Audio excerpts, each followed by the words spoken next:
তেলের দাম বাড়ার পর লঞ্চের ভাড়া এতটাই বেড়েছে যে চক্ষু লজ্জায় এখন কম ভাড়া নিতে শুরু করেছেন লঞ্চ মালিকরা। যাত্রীদের অভিযোগ, যারা এই ভাড়া নির্ধারণ করেছেন তারা কেবলই মালিকদের স্বার্থই দেখেছেন, সাধারণ মানুষের কথা ভাবেননি।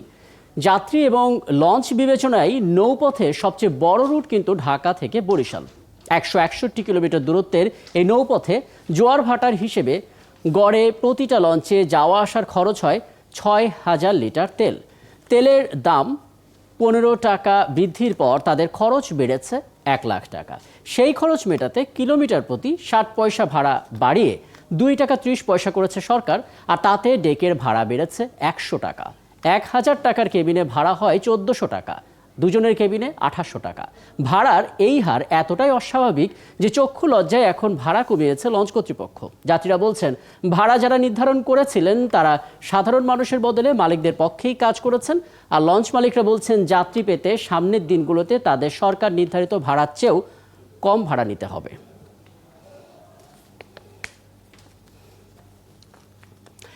তেলের দাম বাড়ার পর রীতিমতো উৎসব করে যেভাবে সবকিছুর দাম বেড়েছে, সেখানে লঞ্চের ভাড়া কমানো তো বিশাল ব্যাপার, এবং সেই বিশাল ব্যাপারটি আমাদের জানিয়েছিলেন সহকবি ইশতিয়াক ইমন। এবং এখন লঞ্চ মালিকরা বলছেন তারা ভাড়া কমাননি, সরকার নির্ধারিত ভাড়াতেই তারা যাবেন। আসলে পরিস্থিতি কি, এটা আমরা জানার চেষ্টা করার জন্য মূলত ঢাকা বরিশাল রুটের অ্যাডভেঞ্চার লঞ্চের মালিক মোহাম্মদ নিজামুদ্দিন মৃধাকে যুক্ত করার চেষ্টা করেছিলাম, এবং এই আয়োজনের ঠিক আগ মুহূর্ত পর্যন্ত তিনি আমাদের বলেছিলেন তিনি আমাদের সঙ্গে থাকবেন। কিন্তু দুর্ভাগ্যের ব্যাপার, আমরা এতবার যোগাযোগ করার চেষ্টা করছি, এখন পর্যন্ত তার সঙ্গে আমরা যোগাযোগ করতে পারছি না। তিনি আমাদের ফোনটা উঠাচ্ছেন না। হয়তো যোগাযোগ করার চেষ্টা করে সফল হলে এই আয়োজনের কোনো এক পর্যায়ে আমরা তাকে নেব। তবে তার আগে সহকবি ইশতিয়াক ইমনের সঙ্গে কথা বলার চেষ্টা করি, তিনি আমাদের সঙ্গে আছেন। ইশতিয়াক ইমন, আপনার প্রতিবেদন বলছে চক্ষু লজ্জায় এখন কম ভাড়া নিতে শুরু করেছেন লঞ্চ মালিকরা। আর আমি যখন ফোন দিলাম লঞ্চ মালিককে, তারা বললেন যে না, সরকার নির্ধারিত ভাড়াতেই তারা কাজ করছে। তার মানে চক্ষু লজ্জা হয়তো ঠিক এই মুহূর্তে কাজ করছে না। আপনার অনুসন্ধান আসলে কি বলে, মাঠের খবরটা কি?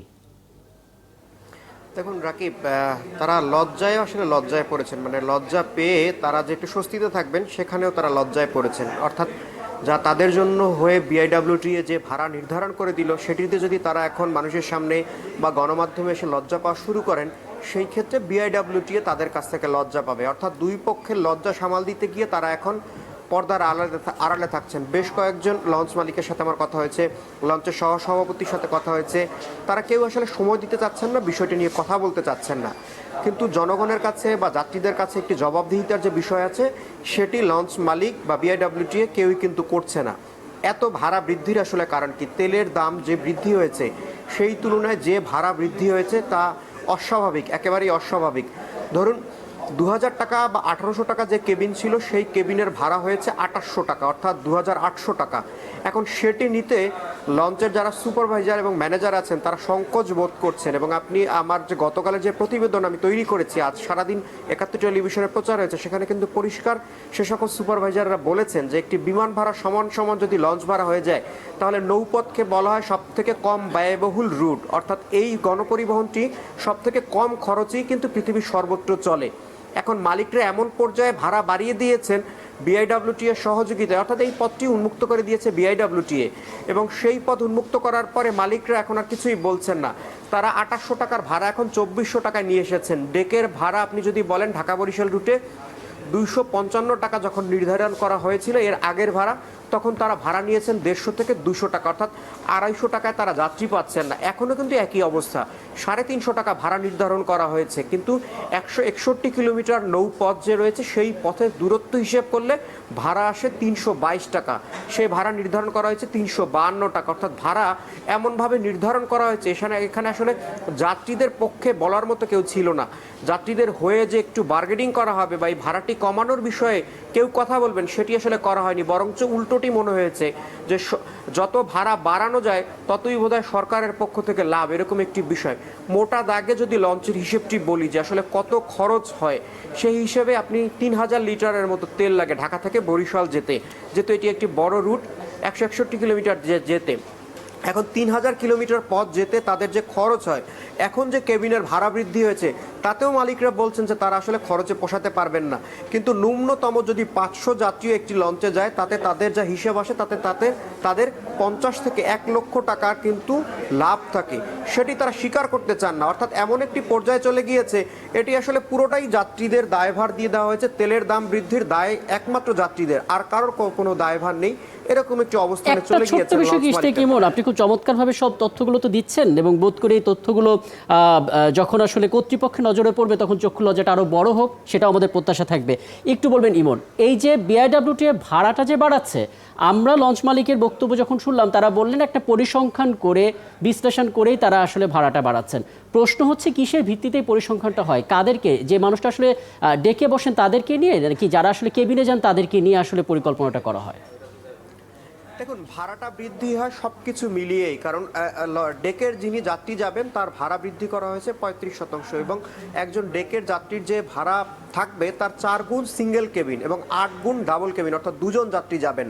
অর্থাৎ এটি প্রথম শ্রেণীর যাত্রী যিনি যাবেন তার জন্য ডেকের ভাড়া 350 টাকা হলে সিঙ্গেল কেবিনের ভাড়া পড়বে 1400 টাকা।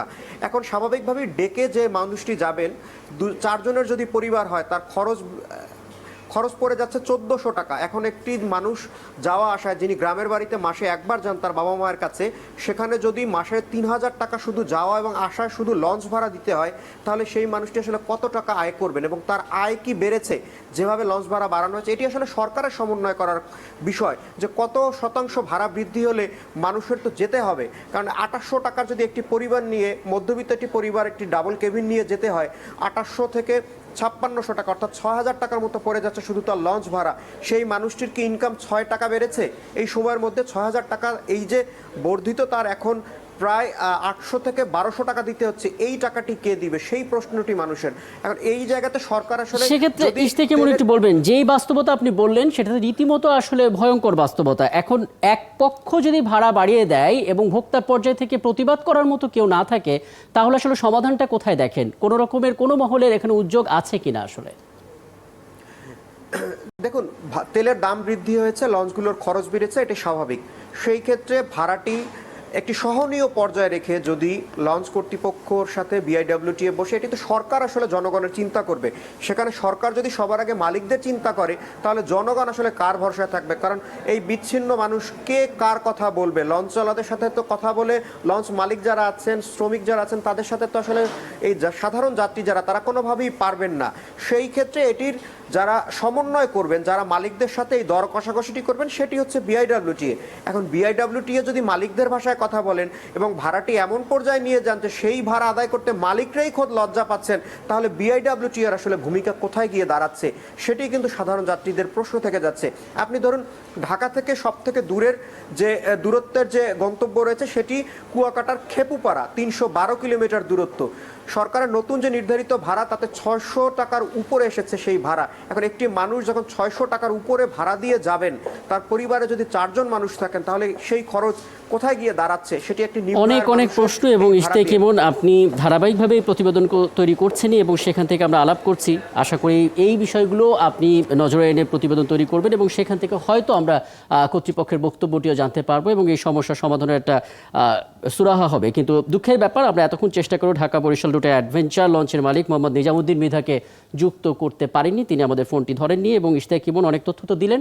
ধন্যবাদ যুক্ত হওয়ার জন্য। সহকর্মী ইশতিয়াক ইমন আমাদের সঙ্গে যুক্ত ছিলেন এতক্ষণ। দর্শক, আর একটা বিরতির সময় হলো, ফিরবো কিছুক্ষণের পর দিনের আরও কিছু খবর নিয়ে। সাথে থাকবেন আশা করি।